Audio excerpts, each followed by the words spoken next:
Bom dia, amados irmãos. Deus abençoe vocês. Que a graça de Deus e o amor de Deus, as consolações do Espírito Santo estejam sobre nós. Que cada um de vocês que aqui está possa cultuar a Deus com alegria nesta manhã, conforme os irmãos já começaram a fazê-lo. E vamos agora ler uma porção da bendita palavra e vamos pô-la. Nesse dia que nós comemoramos o dia do pastor, eu me sinto realmente feliz pela vocação que Deus me deu. 1964, numa tarde, Deus falou comigo nitidamente no meu coração, pelo Espírito Santo, chamando-me para realizar essa obra tão importante, tão alcandorada, tão extraordinária, a obra do ministério. E eu respondi sim ao Senhor, e desde então eu comecei a me preparar estudando, até que cheguei em 1977 ao Seminário Teológico Batista do Brasil, o meu querido seminário, onde eu me tornei bacharel em teologia, e comecei a pastorear essa igreja aqui em 1975, e pela graça de Deus estou aqui até hoje. E digo aos irmãos que aquela chama lá de 64 está tão acesa no meu coração, como se fosse exatamente o primeiro dia do meu ministério. E a honra que eu tenho de estar aqui com os irmãos, e agora com o pastor Wellington, meu colega, amigo, meu filhão, que vai dar continuidade ao nosso ministério, isso me traz muita alegria. Isso posto, vamos abrir a palavra de Deus. Nós estamos discutindo e estamos expondo a carta de 1 de Pedro. Agora eu cheguei ao capítulo 4 e hoje eu vou tratar dos versos 7 até o verso de número 11. 1 de Pedro, capítulo 4, de 7 a 11. Já chegamos aqui. Hoje eu quero falar sobre o tema: o fim está próximo. Amem intensamente uns aos outros. Assim diz o texto. O fim está próximo. Versículo 7, capítulo 4, 1 de Pedro. O fim está próximo, ou o fim de todas as coisas está próximo. Portanto, sejam criteriosos e sóbrios para poderem orar. Acima de tudo, porém, tenham muito amor uns para com os outros, porque o amor cobre a multidão de pecados. Sejam mutuamente hospitaleiros, sem murmuração. Sirvam uns aos outros, cada um conforme o dom que recebeu, como encarregados de administrar bem a multiforme graça de Deus. Se alguém fale de acordo com os oráculos de Deus. Se alguém serve, faça-o na força que Deus lhe dá, para que em todas as coisas Deus seja glorificado por meio de Jesus Cristo, a quem pertence a glória e o domínio para todo sempre. Amém. Esse é o texto bíblico desta manhã. O fim está próximo. Amem intensamente uns aos outros. Sob a direção do Espírito Santo, Pedro apóstolo afirma que o fim de todas as coisas estão próximos. O que significa isso? Significa que todos os acontecimentos importantes no plano divino da redenção de nossas almas, já ocorreram e agora todas as coisas estão prontas para que nosso Senhor Jesus Cristo retorne a este mundo. Quando Pedro escreveu essa carta, ele escreveu para consolar, para dar esperança aos irmãos que estavam passando por um momento difícil de provação. E ele disse: caminhem, continuem, porque o fim de todas as coisas estão próximos. Nos anos 63 a 64, Pedro escreveu essa carta e a igreja já estava caminhando no primeiro século, sob grandes pressões, grandes dificuldades, perseguições, prisões e morte. Então Pedro disse: olha, prossigam, porque o fim de todas as coisas já estão próximos, ou já está próximo. Com fundamento nesta perspectiva de que o fim estava próximo, todos os atos anteriores no drama da redenção, segundo Pedro, na visão de Pedro, já teriam sido completados. Então Pedro afirma no versículo 7 que todas as coisas, ou seja, o fim de todas as coisas, ou o fim de toda coisa estava próximo. Por que ele disse isso? Pedro, na verdade, não olhou para a história dos reis, não olhou para a história comum, mas Pedro, na verdade, tinha em sua mente o quê?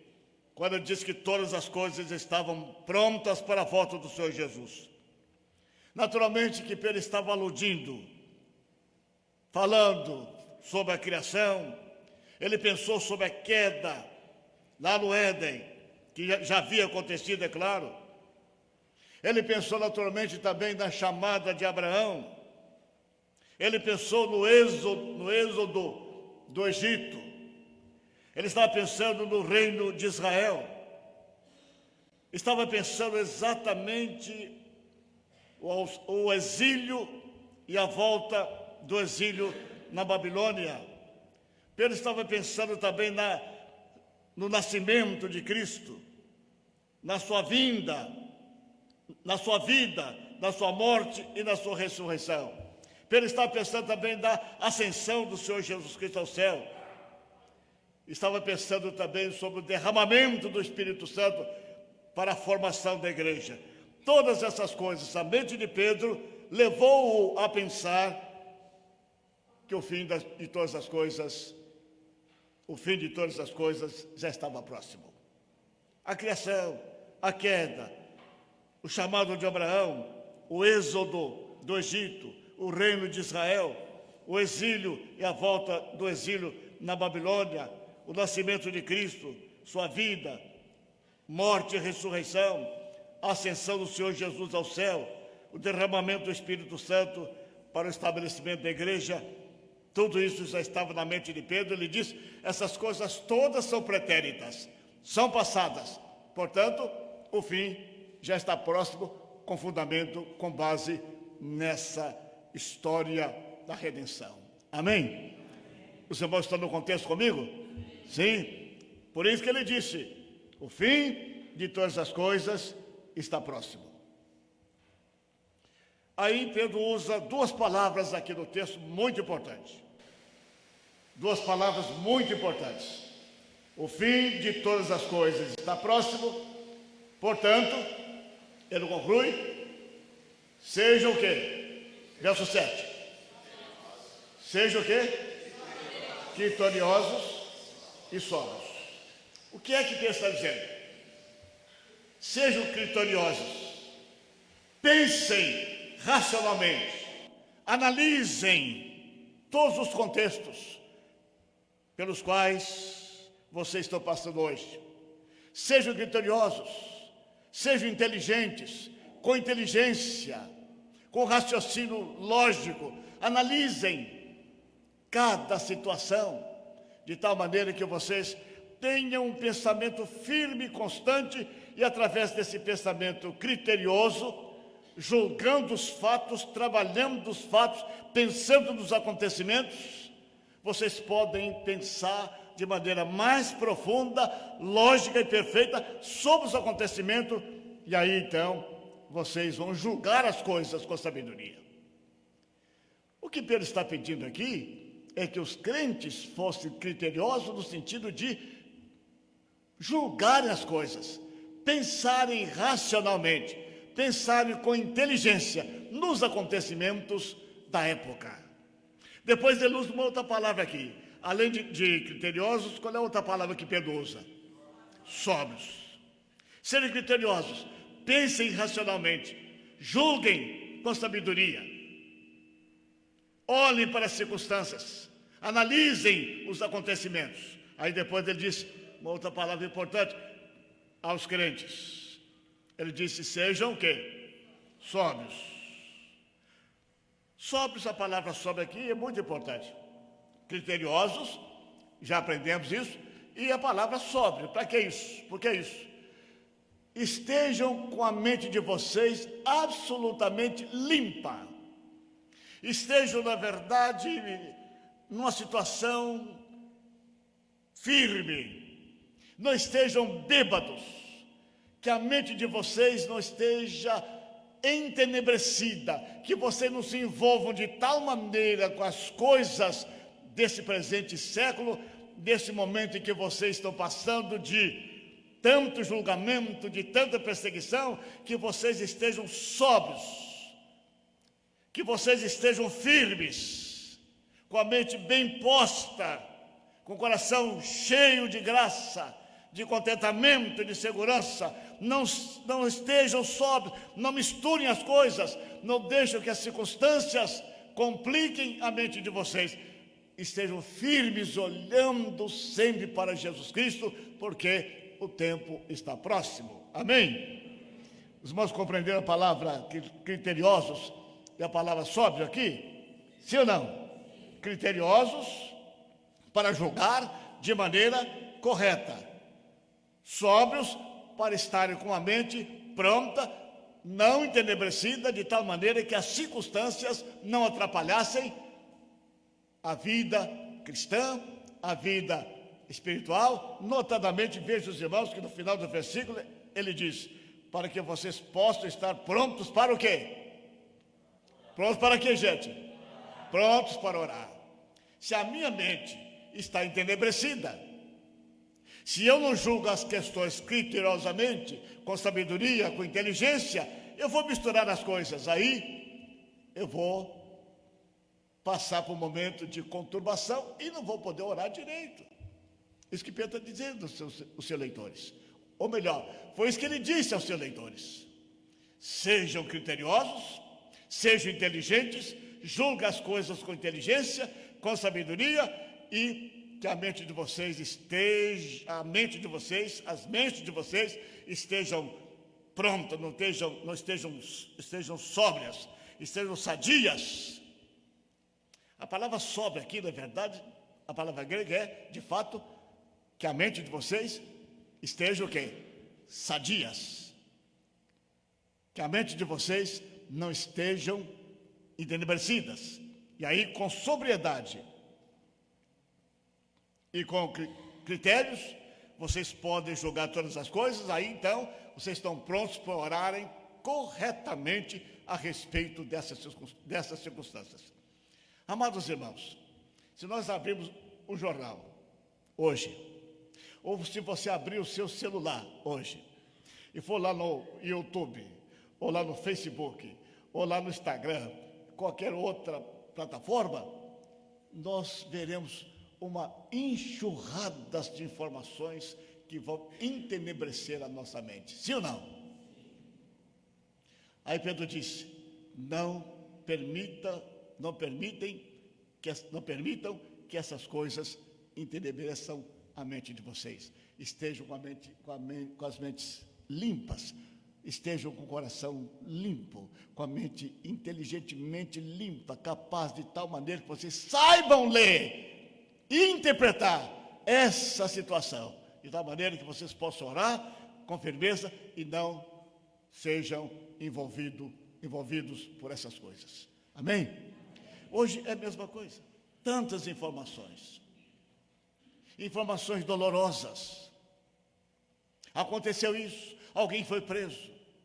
A Polícia Federal chegou à casa de alguém foi preso, alguém foi maltratado. Notícias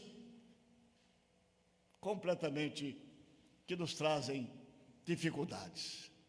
Aí Pedro diz: não estejam presos a estas coisas. Não deixem que essa época entenebreçam a mente de vocês. Sejam criteriosos, julguem com sabedoria as coisas e saibam separá-las de tal maneira que vocês não sejam afetados na oração de vocês. Às vezes, irmãos meus, os nossos corações estão tão afetados por tantas coisas que nós perdemos o rumo correto da oração. E Pedro disse: não permitam que nada atrapalhe a vida de oração de vocês nesse contexto. Amém? É o verso de número 7. Ele diz: por que vocês devem ser criteriosos e por que vocês devem ser sábios? Vocês precisam ser criteriosos e sábios a fim de que vocês tenham tempo para orar de maneira sadia e inteligente. E não permitam que as coisas que atacam vocês atrapalhem o tempo de oração diante de Deus. Aí Pedro dá um avanço fantástico. Ele diz: acima de uma vida criteriosa, acima de uma vida também de sobriedade, essas duas coisas são necessárias, mas ele diz no verso 8, o que ele diz no verso 8? Acima de tudo, o quê?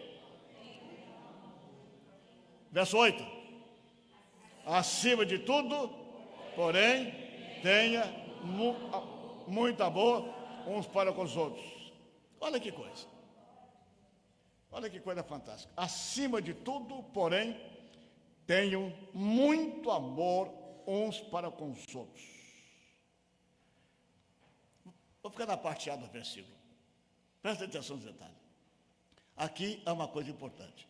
Os irmãos observaram que ele diz: acima de uma vida criteriosa, acima de uma vida sóbria, acima de tudo isso, dessas duas coisas que ele disse, e também no verso 7 que ele disse sobre a criação, sobre exatamente o fim estava próximo, acima de tudo, está o quê? Está o amor. Acima de tudo está o amor. Por que Pedro disse isso? Acima de tudo, porém, tenham muito amor uns para com os outros. Eu estava lendo o texto grego. Acima de tudo, tenham muito amor. Essa palavra muito aqui, os irmãos percebem que é um advérbio, não é verdade? Que tipo de advérbio é esse? De intensidade. Lá na palavra grega, não é verdade? Muito amor.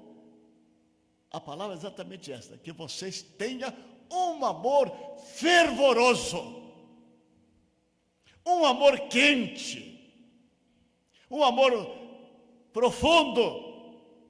Quando aqui nessa versão minha que eu tenho, muito amor, a palavra grega exatamente é um amor fervoroso, é um amor forte, ardente. Duas palavras que nós podemos ver lá: fervoroso e um amor ardente, uns para com os outros. Meus queridos irmãos, isso aqui é muito importante. No contexto da igreja, na vida da igreja, nós precisamos ter um amor fervoroso de uns para com os outros. Um amor fervoroso, um amor quente. Um amor ardoroso. E não é exatamente aqui essa palavra vazia, não. O texto grego, na verdade, é quente, um amor fervoroso. Um amor extraordinário, uns para com os outros. Aí Pedro mostra a razão, porque que esse amor precisa ser um amor fervoroso. Precisa ser um amor forte. Aí ele diz a razão, seguindo o verso 8. Por quê? O quê? O amor, fala comigo, por quê o quê? Porque o amor cobre multidão de pecados. Por isso, o nosso amor há de ser um amor fervoroso, forte na comunidade cristã. Uma igreja onde não há amor, meus irmãos, é uma desgraça. Há muitas igrejas se partindo, há muitas igrejas se estiolando, porque os crentes não se amam. Há intrigas, há brigas, há confusões. Uma palavrinha, desculpa a redundância, uma palavrinha pequena se torna exatamente um terremoto. Qualquer coisa que se fale, na verdade, aquilo vira exatamente motivo de confusão, de briga, de discórdia. Isso, na verdade, fortalece a quem? Anima quem? Se alegra quem? Ao diabo.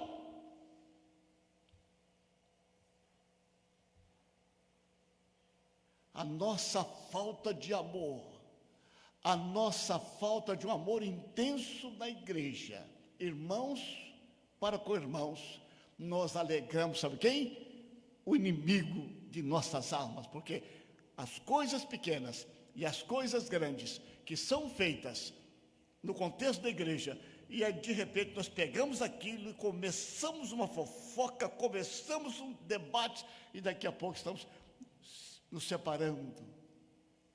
O nosso amor vai se estiolando, vai murchando, e a igreja também vai perdendo exatamente a força dada à questão das nossas malquerências no contexto da igreja. Olha o versículo, segue o versículo 8 aí. Qual é o final do verso 8? O que o amor faz? O amor cobre o quê?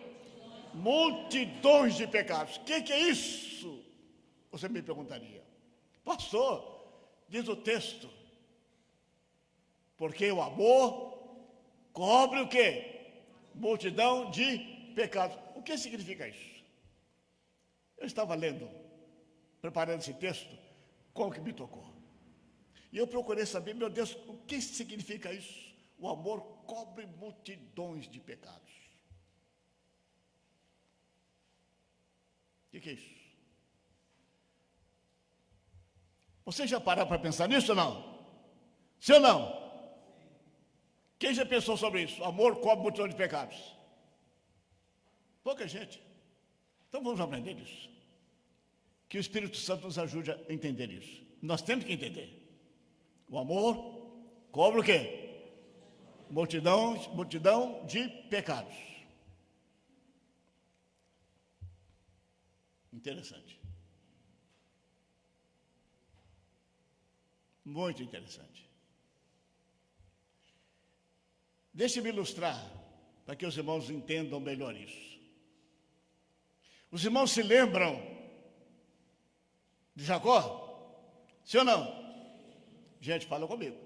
Os irmãos se lembram de Jacó? Sim. Jacó, na verdade, teve quantos filhos?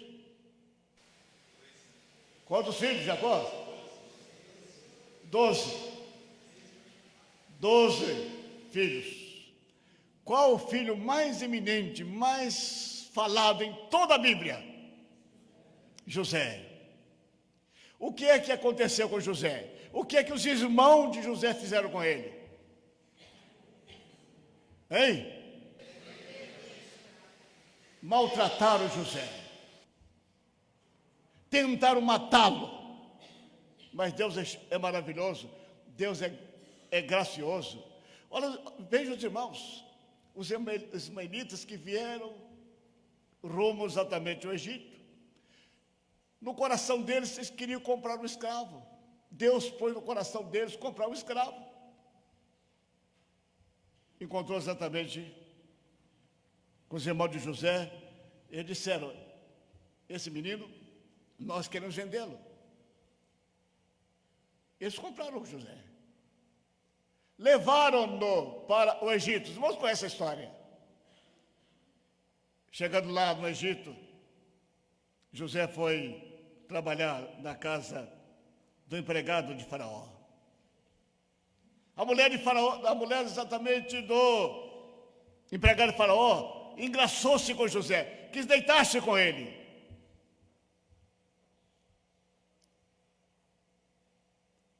José recusou. É assim que todo crente tem que fazer quando o diabo bate a sua porta em forma de mulher. Fuja, porque não é o diabo, é mulher, mas é diabo. Fuja. José fugiu. Mas mesmo assim, Deus permitiu uma coisa, Deus permitiu que ele fosse preso. Deus está no controle das nossas adversidades, amém? Tudo parecia o contrário, tudo estava dando errado, mas tudo estava certo.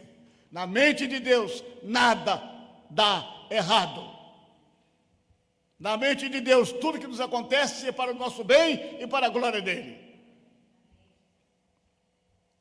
E José foi preso por causa daquela denúncia falsa, daquele fake news. Palavra maldita hoje para mim. Não gosto dessa palavra, não. Inventar essa palavra, assim, neologismo maldito. Não gosto dessa palavra. Mas deixa para lá. José foi preso. Passou muitos anos na cadeia.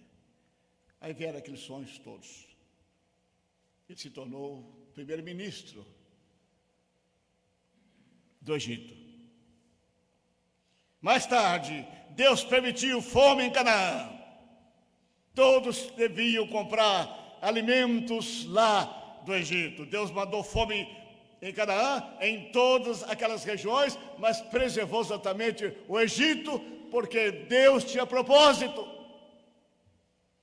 Lá no Egito havia comida. Então, os irmãos desceram uma vez, irmão de José, desceram uma vez, desceram a segunda vez, e na terceira vez, José teve que prendê-los. Tudo sob a direção de Deus.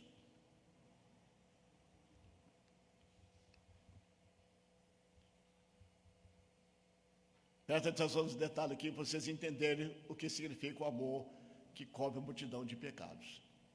Aí, agora, teve que descer também para lá, Jacó, descer para o Egito. Toda a família voltou para o Egito. Passados os anos, Jacó, perto de morrer, chamou os irmãos de José e passou para eles: olha, fala com José que perdoe o pecado de vocês. Eu estou morrendo, fala com José. Então os irmãos de José foram falar com ele: olha, o nosso pai, antes de morrer, mandou falar com você que perdoe as nossas transgressões. Nós pecamos contra você. Nós vendemos você para cá, nós maltratamos você. Agora, o pai de vocês, o nosso pai, mandou pedir a você que nos perdoe o pecado. E quando os irmãos de José falaram isso com ele, a Bíblia diz que José fez o quê? Chorou. Chorou. Por quê? O coração de José estava o quê? Cheio de amor. Aí José disse uma coisa fantástica. Ele disse: não foram vocês que me mandaram para cá. Não, Deus estava no controle, aleluia. Deus está no controle, irmãos meus, das nossas circunstâncias, ainda que elas se nos apresentem difíceis, complicadas, ainda que nós não entendamos, ainda que soframos qualquer situação, Deus está controlando a nossa vida. E quando José ouviu aquele pedido de perdão, José disse a seus irmãos: não foram vocês que me mandaram para cá, foi Deus que me mandou para cá. Deus me mandou para cá, sabe por quê? Para salvar vocês da morte. E mais do que isso, Deus tinha propósito, porque através dali viria exatamente nosso Senhor e Salvador Jesus Cristo. Deus está no controle. Aí José chorou e disse, aí os irmãos foram a José, ajoelharam-se diante dele. Ele disse: não, levantem-se, está tudo perdoado. Não, nada disso. Eu vou, na verdade, cuidar de vocês e vou cuidar da família de vocês. Não foram vocês que me mandaram para cá, foi Deus que me mandou para cá. José cobriu a multidão de pecados dos seus irmãos. Amém? Amém. É isso que está dizendo o texto. Amém, pastor? Louvado seja Deus. Multidão de pecados foram cobertos. Cobertos por quê? Através de quê? amor. O amor cobre multidão de pecados. Ou seja, o perdão que você concede ao seu irmão que feriu você na igreja, que feriu você na família, que feriu você no trabalho, notadamente na igreja, quando alguém ferir você, quando alguém machucar você, quando alguém, na verdade, criar qualquer dificuldade com você, não se acirre com aquele irmão, abra o seu coração em amor, perdoa ali e cobre o seu pecado, cobre a sua ofensa, e ao invés de você cobrar e lançar em rosto o que foi feito contra você, se você abrir o coração e perdoar o seu irmão a sua ofensa, todas aquelas transgressões que ele cometeu contra você, todos aqueles pecados que ele cometeu contra você, se você perdoar-lhe, você vai cobrir todas as suas transgressões, porque você perdoou. O pecado que você oferece ao seu irmão, por causa das suas ofensas, você cobre a transgressão dele. Amém? Esse que Pedro está dizendo. Você está pronto para fazer isso? Aí nós acabaríamos com as brigas, as fofocas. Nós acabaríamos, na verdade, com as tensões da igreja. É preciso que eu esteja pronto a perdoar os meus irmãos. E o perdão vai cobrir através do amor. Eu preciso amar. Se eu amar, eu perdoo. E se eu perdoar, o que acontece? O meu perdão vai cobrir o quê? Multidões de pecados. É isso que o texto está dizendo. O perdão, com fundamento no amor que eu tenho, meu irmão, cobre multidão de pecado. O problema é o seguinte: se José tivesse acirrado contra os seus irmãos, vou prender vocês, vocês vão pagar tudo que me devem, tudo que vocês me devem, vocês vão ter que me pagar. Vocês me venderam como escravo, eu fiquei preso,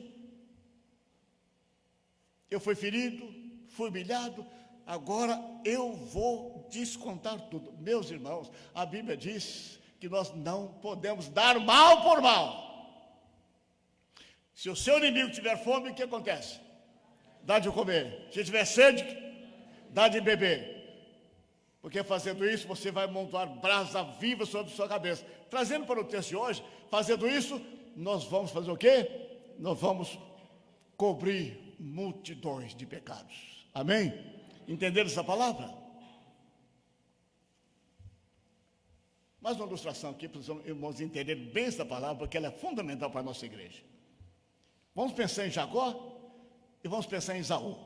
Os irmãos se lembram da história? Jacó e Esaú agora? A história deles? Quem enganou quem? Fala comigo, gente. Quem enganou quem? Jacó enganou a Esaú, seu irmão, vendendo para ele um prato de comida. Se fosse peixe, eu não aceitaria. Mas foi lentilha.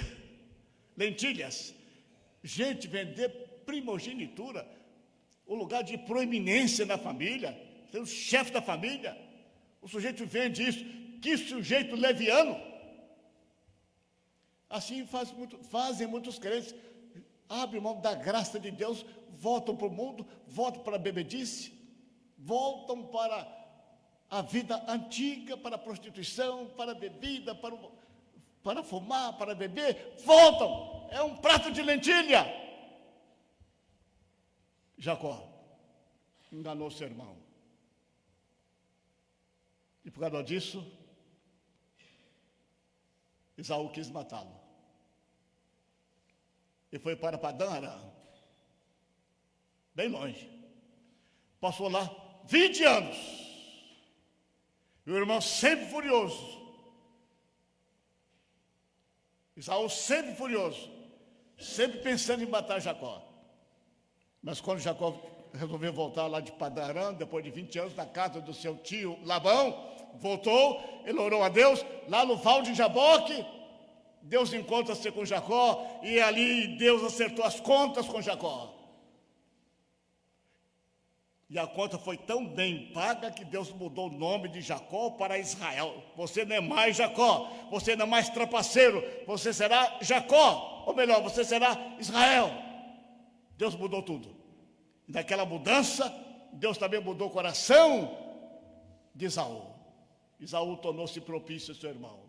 E agora, na volta, de maneira estratégica, Jacó coloca o seu gado, seus filhos, as suas mulheres, em lugar estratégico. Se Esaú destruir esse grupo aqui, eu salvo esse grupo.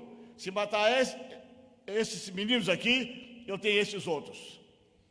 Mas Deus já tinha trabalhado no coração de Jacó, e trabalhou também no coração de Esaú. Ao invés de um confronto de espada na mão, de briga, de sangue, o que aconteceu? Quando eles se encontraram, a Bíblia diz que os dois se abraçaram, um amplexo, amém? E ali que aconteceu? O amor cobriu a transgressão de Jacó. E os dois se abraçaram. E Jacó voltou exatamente para o seu trabalho, cada um foi para o seu lado, e Jacó continuou o seu trabalho, e o trabalho de Jacó continuou, e agora nós estamos aqui, porque o amor que Deus colocou no coração de Jacó e colocou no coração de Esaú cobriu uma multidão de pecado. Aquele que queria matar, agora não queria matar. Aquele que fez com que o irmão fosse embora de casa, agora recebe o irmão. Aquele que na verdade odiava o irmão, agora passou a amá-lo e tudo se acertou. Gente, irmãos queridos, o amor cobre o quê? Multidão de pecados. Você precisa fazer isso na sua casa e na sua igreja. Se alguém maltratar você na igreja, se alguém maltratar você na sua casa, na sua família, não jogue em rosto isto. Não se acirre. Não vingue-se disso. Não parta para a vingança. O grande problema é esse. Se você me ofender, eu guardo aquilo no meu coração, e daqui a pouco, em qualquer momento, eu lanço isso no seu rosto, e aí começa a briga na família. Aí começa a briga na igreja.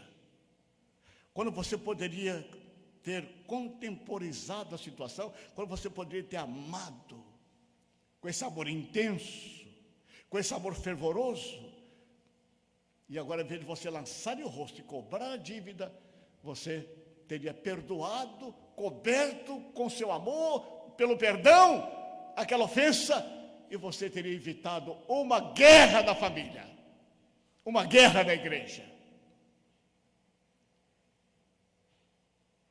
Aí você fica tão zangado, tão irado, que você começa a fazer grupinhos na igreja, grupinho na família, ou você vai diretamente à pessoa e joga-lhe em rosto o que ela fez com você. Quando você deveria perdoar-lhe, em perdoando-a, você na verdade teria coberto uma multidão de pecados. E teria salvo o seu irmão daquela situação, e a harmonia continuaria no seio da igreja e da sua família. Você compreende isso? Amém, irmãos? Até aqui estamos juntos? Meu Deus, 11:19.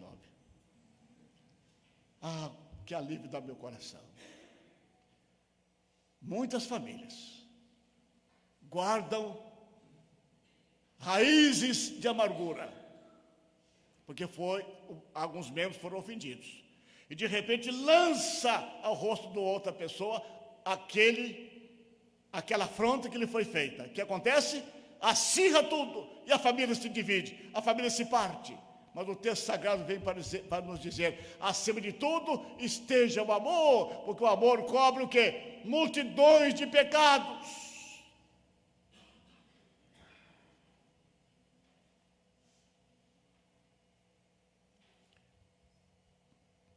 A mim me parece, veja aí se é isso mesmo, Provérbios, capítulo, acho que é o capítulo 12, veja aí, versículo 20, eu vou ter que encerrar por aqui, depois eu termino esse sermão. Verso 6, se é Provérbios capítulo 12, que fala exatamente sobre isso. A pergunta é essa. Até aqui, os irmãos entenderam ou não? Está lá, né? Isto. Olha lá, irmãos queridos. O ódio provoca o quê? Mas o amor? Por que nós não agimos assim? Por que há briga nas nossas igrejas? Interessante. Parentes brigando com parentes biológicos. Acontece isso. Um irmão não gostando do outro irmão biológico. Irmãos em Cristo brigando com outro irmão em Cristo. Por quê? Lança, devolve a ofensa. E a Bíblia diz que nós nunca devemos devolver a ofensa. Nós devemos, na verdade, fazer o quê? Amar, com amor intenso. Porque o amor cobre o quê? Multidão de pecado. É isso que o texto diz. Você compreende isso? Que haja harmonia entre nós. Não lance em rosto uma ofensa que lhe foi feita. Entrega isso para Deus. Deus cuida disso. Deus já declarou: não vos vingueis a vós mesmos, amados, mas deem lugar à ira, porque está escrito: a mim me pertence a vingança, eu retribuirei, diz o Senhor. Não queira estar em lugar de Deus. Não lance em rosto de alguém uma ofensa que lhe foi feita. Entrega a sua ofensa a Deus, e Deus vai cuidar daquela pessoa, e você fica livre. Ame aquela pessoa, cubra a transgressão dela com o amor que você deve ter a ela. Isso é ordem, é mandamento. Você compreende? Como eu gosto de Pedro. Vou andar só mais um pouquinho para terminar, queridos. Acima de tudo, verso 8. Porém, tem o quê? Tem o quê? Muito amor uns para com os outros. Porque o amor cobre o quê? Multidão de pecados. Vocês entenderam isso bem? Sim ou não? Entenderam? Se porventura, se você tiver qualquer queixa contra alguém, ainda hoje, chegue à sua casa, chegue à sua família, alguém da igreja, ame intensamente esse irmão, cumpra o que está escrito aqui, ame fervorosamente, porque o seu amor vai cobrir os pecados dele, ou seja, você vai perdoar-lhe e você vai esquecer da ofensa, e não vai ter briga, e não vai ter separação, e não vai ter conflitos na sua família e na sua igreja. Ah, pastor, quer dizer que eu tenho que engolir tudo? Não, você não tem que engolir tudo, mas você tem que amar muito. Essa é a ideia. Você compreende? Não é engolir tudo, mas amar muito. Não é engolir tudo, mas amar fervorosamente. Não é engolir tudo, mas amar fortemente. Mas como é que eu vou fazer isso? Com o poder do Espírito Santo. Aí você vai cobrir multidões de pecados. A mim me parece que foi Tiago que também falou sobre isso. Tiago, parece-me, capítulo, deixa eu ver aqui, na minha mente, Tiago, capítulo 5, versículo 20, veja se é isso. É isso aí? Ok. A minha mente ali está funcionando. Vamos lá. Para a gente terminar aqui. Depois eu vou prosseguir. Eu li o texto todo, mas eu sabia que eu ia chegar só até aqui. E depois eu vou ter conhecimento do texto, depois eu vou tratar do texto para valer. Vamos ler juntos? Saibam que aquele que cometeu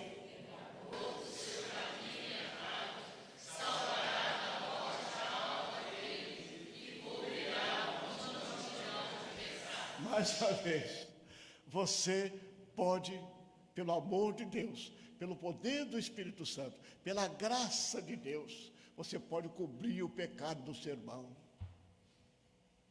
Você não precisa ficar em cima dele cobrando: você me deve, tem que me pagar, você me deve, e você fez isso na minha família, você fez isso comigo, você tem que pagar. Não, perdoa-lhe, joga fora, esquece isso, entrega isso para Jesus Cristo, Deus cuida disso, e aí você evita conflitos na sua família e conflitos na igreja. Acima de tudo, acima dos critérios, acima da sobriedade, diz Pedro, esteja o amor, porque o amor, na verdade, cobre multidões de pecados. Olha lá, acima de tudo, outra vez, 2 vezes, acima de tudo, porque é acima de tudo mesmo. A fé, a esperança passam, diz Paulo Apóstolo, capítulo 13, 1 Coríntios 13, lá no final, 13:13, está aqui, a esperança, a fé, isso vai passar, mas o amor o quê? Permanece.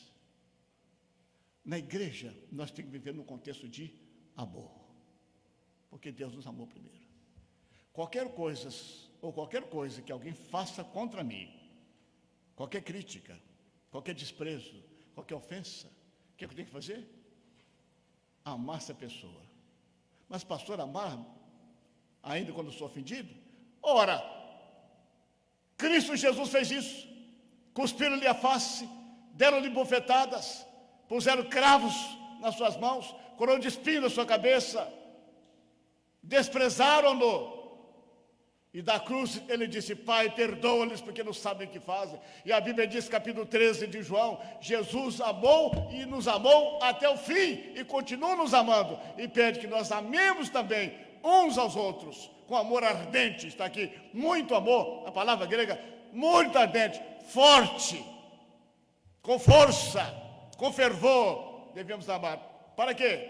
Porque o amor, na verdade, cobre multidões de pecados. Em outras palavras, você não precisa carregar amargura no seu coração.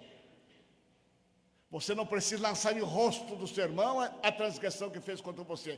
Quando você lança em rosto a transgressão do irmão que ele fez contra você, você vai acirrar a situação e vai dividir a sua família, vai dividir a sua igreja. Mas se você amar com amor que Deus pediu que você amasse, com essa espécie, com essa força, ou seja, amor intenso, amor fervoroso. Uma coisa importante aqui para terminar: amor intenso, amor fervoroso aqui não significa amor sentimentalista, não é isso? Amor intenso, amor forte aqui é amor em ação. Põe em ação o seu amor, como Deus pôs em ação o amor dele para conosco, que você ponha o seu amor em ação, em favor do seu irmão, perdoando-lhe as ofensas, amando-o com profundo amor. E com isso, toda transgressão que ele fizer contra você, qualquer ofensa, você cobre com quê? Com amor. Ódio não cobre ódio. Ódio acirra o ódio. Amor cobre pecados. Amor acaba com a chama da amargura. Ame intensamente. Ame fervorosamente. Por quê? Porque o amor cobre multidões de pecados. E aí a nossa igreja vai andar em profunda harmonia. A sua família vai andar em harmonia. Eu tenho visto o seguinte: na família, um membro da família me ofende, outro membro da família me ofende. Eu guardo essa raiz de amargura no coração.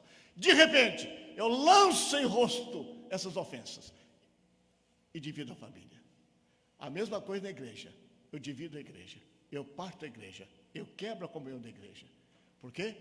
Porque eu fui desobediente a esse mandamento. Qual é o mandamento? Amem os seus irmãos com amor fervoroso, com amor intenso, como Cristo nos amou, com amor intenso, a ponto de sacrificar-se por nós, a ponto de derramar a sua última gota de sangue. Ah, mas o meu irmão não presta, o meu pai não presta. Você não conhece, pastor? A minha tia não presta, e vai mais longe ainda. Coisa abominável, coisa que nós não devíamos fazer e não devíamos aceitar. Ah, minha sogra não presta, até a sogra entra nessa. Não, há sogras maravilhosas. Você lembra da sogra de Noemi? Lembra ou não? talvez troquei, é Noemi? Noemi era sogra. De Ruth, isso, troquei aqui. Lembra dessa? Ela se apegou exatamente à sua sogra, não foi isso? Ela se apegou à sua sogra, ela amou a sua sogra. Esse negócio de não gostar de sogra, essa é coisa do diabo. A minha sogra foi maravilhosa. A dona Noêmia me amava como fosse minha mãe. Ela preparava comida para mim, ela preparava o sofá para deitar depois do almoço, preparava água gelada, me tratava como filho. Um negão desse, filho de uma mulher tão branquinha, tão bonitinha. Mas ela gostava muito de mim e eu amava minha sogra. Esse negócio de gostar de sogra. Veja o que aconteceu lá com aquelas mulheres. A mulher perdeu, as meninas perderam o marido. Perdeu o marido. Outro marido. Ela perde o próprio marido. Ela disse, eu estou só. Disse, não, minha sogra, você não está só não. Onde você for, eu também vou. Onde você morrer, morrerei junto. Amor de nora com sogra. Para com isso de não gostar de sogra. Sogra é coisa boa. Sabe o que acontece? O problema é que o seu coração está cheio de amargura. O problema é que você é egoísta. Não quer abrir mão da filha e nem do filho. Você quer continuar ainda mandando no filho depois de casado. Depois que o seu filho casasse, ele foi embora. É outra família. Sai fora. Vigie de longe. E deixa que a família ande. Repito mais uma vez para terminar. O nosso acirramento, diz Salomão, provoca ódio. Mas o amor fervoroso, fervente, ativo, ele cobre o quê? Multidão de pecado. Faça isso. Não lance em rosto. Não cobre as ofensas. Jesus nunca cobrou as ofensas, mas entregava tudo na mão daquele que julga todas as coisas. E morreu por nós, venceu e disse, assim como eu fiz, amei vocês, amem uns aos outros com amor ardente, com amor fervoroso. E dá razão porque devemos amar. Qual é a razão? Porque o amor cobre multidão de pecado. Faça isso. Não deixe a sua igreja brigar. Não deixe a sua igreja dividir por causa da sua malquerência, por sua falta de amor. Cubra o pecado do irmão. José fez isso. Cobriu o pecado dos irmãos, perdoando-lhes. Jacó e Esaú se reconciliaram, acabaram com a malquerência, cobriu o pecado deles, foram cobertos. Deus também cobriu o pecado, assim como Jesus cobriu o nosso pecado, pelo seu sangue, pelo perdão que nos deu. Jesus cobriu as nossas faltas, cobriu as nossas transgressões, pelo muito amor, amor em ação, amor que deu a vida, amor que deu sangue. Nós devemos também dar a vida, dar o sangue pelos nossos irmãos, amando-os até o fim, com intensidade, de tal maneira que possamos cobrir as suas pequenas faltas e as suas grandes faltas. Nós devemos perdoar-lhes de tal maneira que possamos cobrir as pequenas faltas e as grandes faltas, podemos perdoar-lhes, e o perdão, pelo amor, cobre multidões de pecados.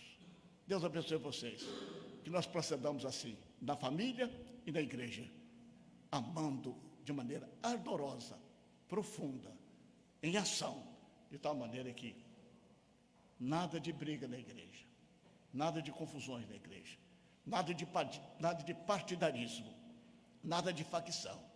O amor cobre multidão de pecados.